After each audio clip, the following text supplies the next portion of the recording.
ইউরোর ইতিহাসে সবচেয়ে বড় অঘটনের শিকার পর্তুগাল। গ্রুপ পর্বের শেষ ম্যাচে জর্জিয়ার কাছে 2-0 গোলে হেরেছে রোনালদোর দল।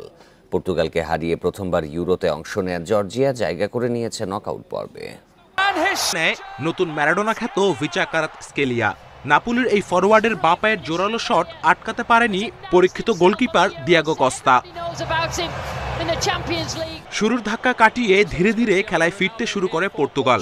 আসরের প্রথম গোলের খোঁজে থাকা রোনালদো দারুণ একটি ফ্রি কিক থেকেও সমতায় ফেরাতে পারেনি পর্তুগালকে। প্রথমার্ধের পর দ্বিতীয়ার্ধেও ভুল করেন সিলভা। ডিবক্সে নিশ্চিত ফাউল রেফারিকে এড়িয়ে গেলেও ভিএআরের সিদ্ধান্তের পর লিড ডাবল করেন মিকাউতাজে। চলতি ইউরোতে করলেন নিজের তৃতীয় গোল।